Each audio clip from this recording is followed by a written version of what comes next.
Good morning everyone. I am Dr. Ankit Sinha, consultant psychiatrist in Tender Palm Super Specialty Hospital, Lucknow. आज मैं आप लोगों को बच्चों की मानसिक समस्या के बारे में कुछ बताने की कोशिश करूंगा। उम्मीद है आपको समझ में भी आएगी कि आखिर में ये चाइल्ड मेंटल हेल्थ क्या है, उसको कैसे ट्रीट करनी चाहिए, उसको कैसे समझना चाहिए, इसके बारे में मैं थोड़ा डिटेल आपको बताने की कोशिश करता हूँ। सबसे पहले ये जानिए कि मेंटल हेल्थ इश्यूज किसी में भी हो सकते हैं, बच्चों में हो सकते हैं, एडल्ट में भी हो सकते हैं। लेकिन बच्चों के जो मेंटल हेल्थ इश्यूज होते हैं वो थोड़े बहुत डिफरेंट होते हैं एडल्ट से। अगर हम जानें तो जो मेंटल हेल्थ इश्यूज बच्चों में देखे जाते हैं वो यूजुअली ऑटिज्म, ADHD, जिसे हम attention deficit hyper active disorder बोलते हैं, या फिर कंडक्ट डिसऑर्डर, या फिर इंटेलेक्चुअल डिसेबिलिटी डिसऑर्डर होते हैं। कुछ ऐसे मेंटल हेल्थ इश्यूज भी होते हैं जो बड़ों में भी पाए जाते हैं और बच्चों में भी देखे जाते हैं, जैसे कि depression, anxiety, OCD, schizophrenia etcetera. But problem ये है कि क्या हम इसे इशू समझते हैं या नहीं। जो बच्चों में मेंटल हेल्थ इश्यूज होते हैं, क्या उसको भी हम उतना ही मानते हैं जितना कि एडल्ट में होता है? तो इसके बारे में हमें जानना एक पेरेंट्स के लिए काफ़ी हद तक ज़रूरी है। अगर हम जाने कि बच्चों में जो मेंटल हेल्थ इश्यूज होते हैं उनमें लक्षण क्या होते हैं, जैसे कि बच्चों में बिहेवियर चेंजेस आना शुरू हो जाते हैं। कुछ बच्चे होते हैं जो बचपन से शरारती होते हैं। नॉर्मली आमतौर पे पेरेंट्स ये समझते हैं कि शायद ये शरारती पना बड़ा होते होते ये ठीक हो जाएगा। ऑब्वियस सी बात है, ये ठीक हो भी जाता है।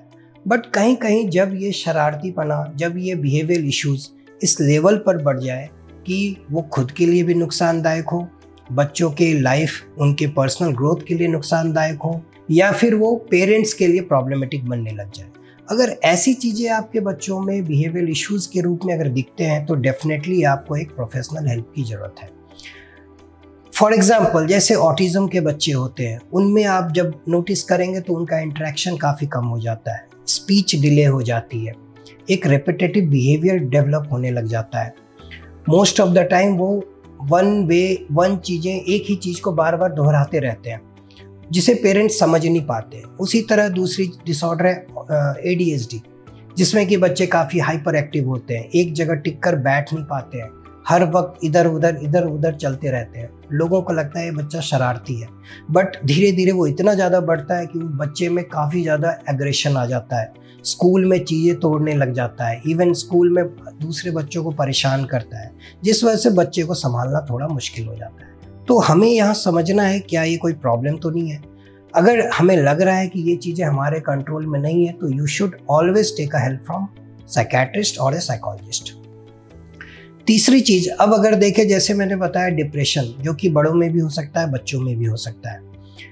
ये डिप्रेशन के अगर हम बच्चों में लक्षण देखें तो बहुत हद तक कुछ चीज़ें अलग होती है जो बड़ों में नहीं देखी जाती। जैसे कि सबसे इम्पॉर्टेंट सिम्टम जो होता है वो होता है इरिटेबिलिटी। बच्चों में बहुत ज़्यादा इरिटेबिलिटी हो जाती है, वो अकेले रहना प्रेफर करने लग जाते हैं, उनकी नींद कम हो जाती है, भूख लगना कम हो जाता है, उनके कंसंट्रेशन कम हो जाते हैं, जिसकी वजह से उनके पढ़ाई में भी मन नहीं लगता है।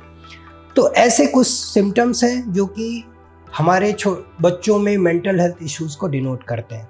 ये जानना एक पेरेंट्स के लिए बहुत ज़रूरी है, क्योंकि अगर इन चीज़ों को नज़रअंदाज कर दिया गया, नेग्लेक्ट कर दिया गया, तो धीरे धीरे ये बढ़ते बढ़ते एडल्टहुड में काफ़ी परेशानी बच्चों को झेलनी पड़ती है, जो कि फिर बाद में प्रॉब्लमेटिक हो जाती है, दोनों पेरेंट्स के लिए भी और बच्चों के लिए भी। अब इम्पोर्टेंट बात ये आती है कि इसके रीज़न क्या क्या हो सकते हैं। मेंटल हेल्थ इश्यूज़ के वैराइटीज़ ऑफ रीजंस हो सकते हैं, बट बच्चों में जो इशू आते हैं उसके मोस्टली रीज़न होते हैं, first of all environmental condition. अगर पेरेंटिंग उनकी सही नहीं है बच्चों की, घर में अगर रिपीटेडली क्लेश चल रहा हो, कोई लड़ाई झगड़ा चल रहा हो, कोई फाइनेंशियल इशू चल रहा हो, डिवोर्स की प्रॉब्लम चल रही हो, जिसकी वजह से बच्चा नेग्लेक्ट होता जा रहा हो, ऐसे सिचुएशन में उसके मेंटल हेल्थ इफेक्ट काफ़ी होता है। दूसरी चीज़ है चाइल्डहुड एब्यूज़। अगर चाइल्डहुड एब्यूज़ होता है तो उसमें भी बच्चे में काफ़ी एंजाइटी इश्यूज़ या डिप्रेसिव सिम्टम्स आने के चांसेस हो सकते हैं। तीसरी चीज़ होती है स्कूल एनवायरनमेंट। वहाँ पर अगर बच्चे को लगातार बुलिंग की प्रॉब्लम आ रही हो, दूसरे बच्चे उसे टीज कर रहे हो, उन कंडीशंस में भी बच्चों के मेंटल हेल्थ इफेक्ट होते हैं। चौथी चीज़ होती है सब्सटेंस यूज़। अगर फैमिली में कोई सब्सटेंस रेगुलर ले रहा, कोई अल्कोहल ले रहा हो, पेरेंट्स में कोई ले रहा, तो वो भी बच्चे को मेंटल हेल्थ इफेक्ट के लिए काफ़ी जिम्मेदार होता है। तो ऐसे कुछ रीजंस होते हैं जिसकी वजह से बच्चों का मेंटल हेल्थ इश्यूज देखने को मिलता है। अब बात आती है कि इसको कैसे ठीक किया जाए, कैसे समझा जाए और क्या किया जाए इसमें। जब भी, जैसा मैंने बताया, बच्चों में बिहेवियरल इश्यूज चेंज होना शुरू हो जाता है, जब भी पेरेंट्स को ऐसा लगता है कि हमारे बच्चे में इस तरह के इश्यूज आ रहे हैं जिसकी वजह से उनको संभालना, उनको रखना बहुत डिफ़िकल्ट होता जा रहा है। कुछ बच्चे ऐसे होते हैं जो इवन सुसाइडल की तरफ भी चले जाते हैं। इन इश्यूज़ में आपको जितनी जल्दी हो सके एक प्रोफेशनल हेल्प लेनी चाहिए। अपने बच्चे को एक साइकियाट्रिक कंसल्टेशन लीजिए ताकि एक आपको एडवाइस मिल सके कि आपको बच्चे को कैसे हैंडल करना है। ज़रूरी नहीं है हर बीमारी, साइकियाट्रिक इश्यूज़ दवाइयों से ही ठीक हो। कुछ चीज़ें बिहेवियर थेरेपी से, कुछ चीज़ें पेरेंटल स्किल ट्रेनिंग से भी ठीक की जा सकती है, जिसमें कि हम पेरेंट्स को बताते हैं कि आपको इन बच्चों के साथ किस तरह से डील करना है। कुछ बच्चे होते हैं मेंटली रिटार्डेड, उनमें बच्चों की बुद्धि काफ़ी कम होती है। लोगों को लगता है कि हमारा बच्चा दूसरे बच्चों के कंपैरिजन में अच्छा परफॉर्मेंस क्यों नहीं कर पा रहा है, बट यहाँ पर ध्यान देने की बात है, उनकी बुद्धि इतनी ग्रो हो पाती है कि वो अपने लेवल की चीज़ें ही कर सकते हैं। इसलिए आप प्लीज़ अपने, अगर आपके बच्चों में मेंटली रिटार्डेशन की प्रॉब्लम है तो आप ये एक्सपेक्टेशन ना रखें कि आपका बच्चा अन्य बच्चों की तरह ही परफॉर्मेंस दे।